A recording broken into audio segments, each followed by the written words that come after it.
إنيس أما غلامك فقد أفسده عليك. اسفسديت رسول إنيس اسفسديت الغلام ليش قال لكني والله أفسده عن الدين، أفسده اسفسديت الرسول صلى الله عليه وسلم، يعني دون لو بون سونس بوزيتيفمون بيان سور. أفسده جعله يعني مؤمنا. إنيس لقد أفسده الرجل، هذا الرجل. فلما جاء عداس قال له ويحك ما هذا؟ يقال در غرسنا كني ناس السنقي ابناء ربيعه ناس ويحك ما ديون اشو كي تخدم راك كي اشو كي العمل. قال يا سيدي ما في الارض شيء خير من هذا الرجل. يا ناس نديون بوال ناس ندي الدنيا الكمالينس ولاش ارجز خير برجزكي. عدس داخل الدم اللي كان مليح يعني زرا خلاص يومان بيك سقي الحقيقه حقيقه.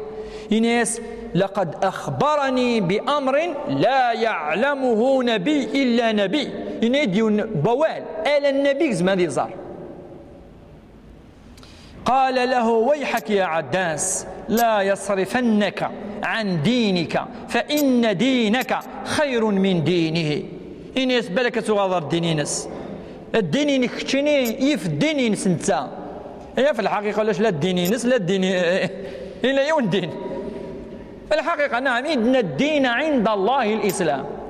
ذيون الدين قلنا الأنبياء كل ربي نيجي كاع شو كاين ولكن الناس كاين الناس الدين كاين كيف الدين نينس أنا شغل الأديان أتصل قلنا ولاش تصل الأديان باش نفهموا ولاش تصل الأديان ولاش تصل الأديان. إن الدين عند الله الإسلام. ربي قادنا يوم الإسلام. أما ما تصدقون لك قرأ أتصل الديانة قلنا لا سي فول إكسبريسيون دابور إكسبريسيون قال لي فوس. ليش ربي قال إن الدين عند الله الإسلام كش تقرأ تصل لا يون الدين قلنا لك الرسالة تختلف شوية هذه العبادة تختلف. أما الدين يون قلنا الدين يون اسمه الإسلام. موسى شو ساعة الدين نهضر في الناس الدرسان زوارو يركلي قاعد نسجليه اسمي نهضر بلي ربي عز وجل يتفق يعني ذي الرسالة دي يركلي ذي العقيدة ربي يون يوم الآخر يون أنبياء كيف ذي البشر وقيم قال الدين واحد. أما العبادة تختلف وين يوزام 30 يوم زيك تزام من 10 أيام كذا تيجي تختلف العبادة شوية تكمل ثقي أخلاق تكمل نارا بدر رسول يكمل دوك الأخلاق إنما جئت متمما للأخلاق كما جاء في الأحاديث. الدنيون أما يعني تختلف أمور مش طاحوكلي وأنا معليش. المهم أكيد كفو القصة يا الرسول صلى الله عليه وسلم وكذا عداس من بعد نولي الحكمة خاطر درسنا يسعى دائما يسعى السرد أد نحكو من بعد نكس فوائد اللان يدكسن العلماء على كل حال تعودين يدنا العلماء الفوائد والعبر والحكم والمواعظ أد نكسو أد نحكو خاطر لقد أد نحكو دابور وكان نسين السيرة ثم دناو الفوائد. إذن إنك فرجع النبي صلى الله عليه وسلم من الطائف اتجاه إلى مكة المكرمة يوالدر مكة بعد خروجه من ذلك البستان والحائط وكان محزونا وقلقا ومنكسر القلب حتى بلغ مكان يسمى قرن المنازل حيث بعث الله عز وجل جبريل عليه السلام مع ملك الجبال ويستأمره أن يطبق الأخشبين على أهل مكة المكرمة. وليمكن كفريدي سا أدي سوغل مكة يسد النصر والسين النصر أمز ورود عداس النصر في الحقيقة أنا مدينيون تد وادي الفوائد ولكن مرة تتقدم يعني قريبة بعد خاطر ديك شبه الفوائد والحكم ولكن في بعض الأحيان إلها تدانات الدينية لأن كان العلماء كينان عداساكي شغل في كاتي ضرب بذي الوقت شغل فاسي يظل السماح يكون طائف ألور بلاص ذوقي يقول العلماء كاين هناك دائما ربي يفكيو ذا مشطوحه كاكي ايوا كان يسر الرسول ايوا كذا يفرح شويه الرسول صلى الله عليه وسلم دائما فاش كيدير في عداس دينا يفكد عداس ايوا كان شغل يسلم فوق اما سيدنا شو خدم منك اللي وكذا كي السفهاء اني المجانين يقول اثن كيسلم فوق رويك سلم في دار الناس شو اسمع حزن يقول ربي وكذا يدير كان والامكان الحكمه ويفي غير كني كان اصلا مزديفكا الحاجه يسر ثوره ولا مكان مليح اي لحوار مكه ربي يزديفكي الرسول صلى الله عليه وسلم النصر الثاني عدى ساقي النصر امزوال مازال النصر الثاني النصر راكي وسين جبريل عليه السلام وقي شديد القوى وقي ربي في كثير يعني ماشي اي وقي ماشي من الانسان وقي من الملائكه هناك يشقعز نتاي الحود تسوغ مكه وربي شقعز جبريل وقذ ملك يعني الملك يعني مختص يفكي ساعه الوظيفه من الجبال وظيفه اسم ملك الجبال هكاكي وقيل الوظيفه اسم ملك الجبال مقبض يونم كان قنص قرن المنازل يستأمره يعني سقار يا رسول الله أقلنا غنوساد ولي ثورة القصة يجي رواها الصحاح أي صحيح البخاري وصحيح مسلم خاطر القصة مثل صحيح البخاري ولا شو الشك في الناس إذا القصة يجي رواها الإمام البخاري بالتفاصيل كما سنذكرها عن عروة ابن الزبير عروة بن الزبير صحابي جليل من عائلة الرسول صلى الله عليه وسلم أن عائشة رضي الله تعالى عنها حدثته عائشة يسف كان الحادثة عروة بن الزبير حادثة ثنيس عائشة عروة بن الزبير شفاهم اسمي الدنيا باللي كل آتصل الصحابة تعلمنا عائشة صحابة مقرحان فاش كي زوج الرسول صلى الله عليه وسلم تمش طوح تحفظ ويا اثناء تولي من الحادثه نبدا الحادثه عن عروه بن الزبير ان عائشه رضي الله تعالى عنها حدثته اذا انت تزدف كان حديثك في صحيح البخاري انها قالت للنبي صلى الله عليه وسلم يبس عائشه سقسا النبي صلى الله عليه وسلم سقسات قالت للنبي صلى الله عليه وسلم ثنيس هل أتى عليك يوم كان أشد عليك من يوم أحد إلا اسمي عشر يبس يغلف اسمي خسرنا كني الصحابة ماشي رسولك خسران اسمي خسرنا كني الصحابة ذي الغزوة مقان غزوة أحد حزنني سلمان أتصن كبار الصحابة قموثن يناس هل يعدوا أس حزن أكثر يوم أحد قال غاسيني نعم وكي جاوب أشت اليوم إنس لقيت من قومي ما لقيت أشو يخذ من القوم نينو دي قريش اسمي الله عميكا ذوين يغلب أشتك اسمي درن طائف ذوين إذس يغلبن يوم أحد وكان أشد ما لقيت منهم يوم العقبة إذ عرضت نفسي أفشو يعرض إيمانيس أفثلاثة ند نزقلنا إذ عرضت نفسي على ابن عبد يليل بن عبد كلال فلم يجبني إلى ما أردت إني سرت يعني ندحزنا ملح أسمي روحان الطائف بغسن الإسلام بغسن الصراط المستقيم والعقيدة الصحيحة ورفضا وثنيت ذوين ذس إنيك فانطلقت وأنا مهموم إنك كاين الهم والقلق ونكي غلط سي الطائف إنك وأنا مهموم على وجهي فلم أستفق إلا وأنا بقرن الثعالب أو ما يسمى في هذا الزمان بقرن المنازل زي قنص قرن الثعالب مكانك الناس اللي عاد الحوغاد ميد بداريون ممكن قنص قرن ثعالب أما ثورة قنص قرن المنازل السلام ورحمة الله إنك فرفعت رأسي ما إنك خدمك كي قروي وسجني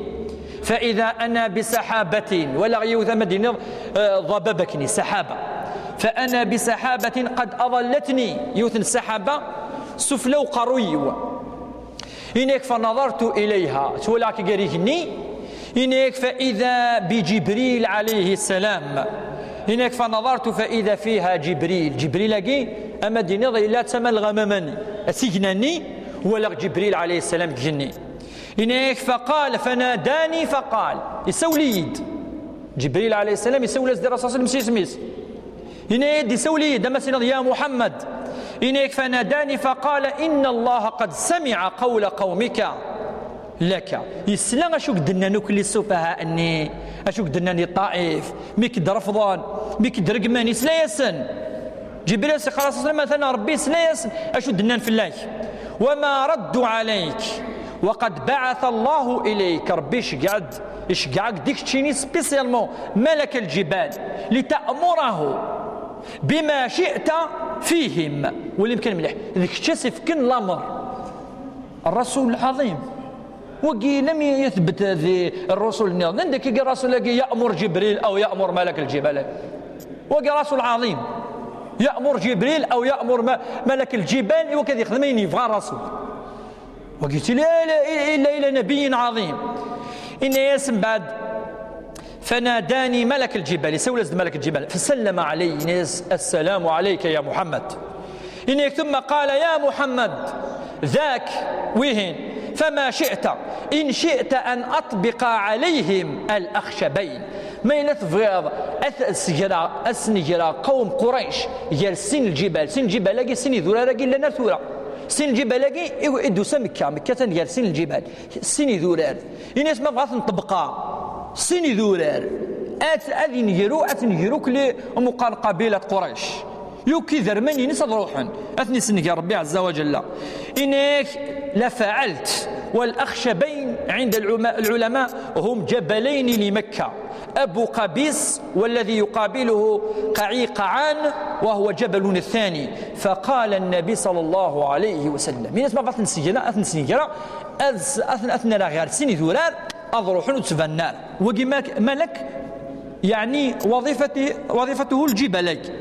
ينس النبي صلى الله عليه وسلم الكلام العظيم ينس. فقال الرسول صلى الله عليه وسلم بل أرجو أن يخرج الله عز وجل من أصلابهم من يعبد الله عز وجل وحده لا شريك له أو لا يشرك به شيئا. إن يستمنى أدي سفر بالجيل نظام الذرية نظام يصلحن أي عبدنا ربي عز وجل وتنسن كرارة فسنكن أدى الأولاد نسن الذرية نسن ما إلا وقال كفرانير كل أدى الذرية نسن إذا وقدني في هذا الشمن ذي الإسلام هذا منن وتنسن كرارة يا ملك الجبال. هكذا كان جواب كما يقول العلماء هذا جواب الذي أدلى به الرسول صلى الله عليه وسلم ويتجلى أي تظهر شخصية الرسول الفذة. أي الرسول صلى الله عليه وسلم لم يتأثر راه ما كوش خدمن راه ما مكيتي دران راه ما شوز دنان الرقمات ولكن لم يتأثر مازال يعني ظلف أدي نزل ربي عز وجل الهداية ذي قوم قريش وما كان عليه من الخلق العظيم الذي لا يدركه أحد من الناس. وأفاق رسول الله صلى الله عليه وسلم واطمأن قلبه لأجل هذا النصر الثاني الذي نصره الله حيث سخر له ملك الجبال وأنزل عليه جبريل عليه السلام. هكا قلنا النبي صلى الله عليه وسلم يتكمل أي لحو شيخ شعبان مازال نكمل نلحو أنا نلحو شوية 6 دقائق مازالنا نلحو شوية. إذا النبي صلى الله عليه وسلم يكمل يلحو أدي تغال مكة المكرمة أدي تغال بعدما سخر الله عز وجل له ملك الجبال ثلاث ديال النصر والثلاثة. أشوف النصر والثلاثة يجي إن النبي صلى الله عليه وسلم عندما يعني كان يمشي في الطريق وفي مكان يسمى وادي نخلة وين ياك المكان ناجح وسن العلماء في لسك اكتوالمو فنانا وثندا بالضبط. المهم في طريقه عودة من ديوال الطائف إلى مكة وخلال إقامته يقيم ديونهم كان ثاني قفريد اخترنا 100 كيلومتر يقيم ربما 50 كيلومتر ربما 40 خاطر فضل إذن ديوال إن يقيم يقرأ القرآن الكريم الرسول صلى الله عليه وسلم يقرأ أولنا ربي عز وجل أدي تكشوية الآيات والآيات دي نزلن في الناس التقاء إنيك أشو دي سخر ربي عز وجل سخر للرسول صلى الله عليه وسلم الجن أتسلن أولنا ربي عز وجل نسوي له ويزرع رامي إدي نزل ربي عز وجل بعد القصة يجي نزلت في الناس الآيات إدي تبين بليك ينزلت في الناس الجن وهم يسمعون. والجن قام كيدوس هذه كثير من الأحاديث من النبي صلى الله عليه وسلم الصحيحة أن الجنون لنتلين أمكتظام لنتلين على من السماء السابعة يسترقون السمع ما يزهر ربك الملائكة أسنيف الأمر تسلن شوية، يسترقون السمع، يسترقون تاكلند المعلومات إلى السماء السابعة تلين الجنون والعياذ بالله. من بعد غنوز من ذلين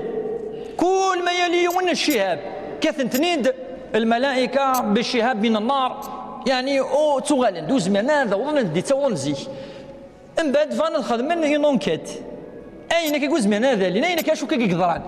ان الناس سني الجنون يركل لي الروايات اللي موجوده في كل كتب السيره انك الناس شجع ناس نلقى الناس نروح تروح كل مكان وين ما شو قدران يضران الحاجه ماشي كيقامك زيك لا نصغي ميك سوني كلش ونعدي كثر كما جاء في سوره الجن. أصغر صوت الجن تفضل كنا يعني نقعد مقاعد للسمع نصغيمي ولا شو نعتذرون جيد يكسوني كل ثروز من ذالين يناسني لا الحاجة قدران ولا مذي القاعة روح مركولي مكان ولا ما شو قدران إن كل ونا أشو روح خيران الجنون والعياذ بالله روح اتجاه جبال تهامة. جبال تهامة جاي مكة المكرمة وضواحيها الجنون تصيد السن إنك رامي بظن ريون مكان يون فريق أطاسيد سن بظن لنا تسلن القرآن الكريم الحقيقة من الناس قمم ذاك السن أولاقي تمشى في أراوالني دي نزل ربي في موسى عليه السلام كما جاء في القرآن الكريم ذاقي من تسلن الرسول اللي قال القرآن بلا ما يزرى بليك أثناء ذلان يدس ويزرى كما قال كل العلماء. أنا مدينا ربي عز وجل إفكيز بعد الآيات وإذ صرفنا إليك صرفنا أين بويقد ربي قفان وإذ صرفنا إليك نفرا من الجن يستمعون القرآن فلما حضروه مد حضران قالوا أنصتوا اسلم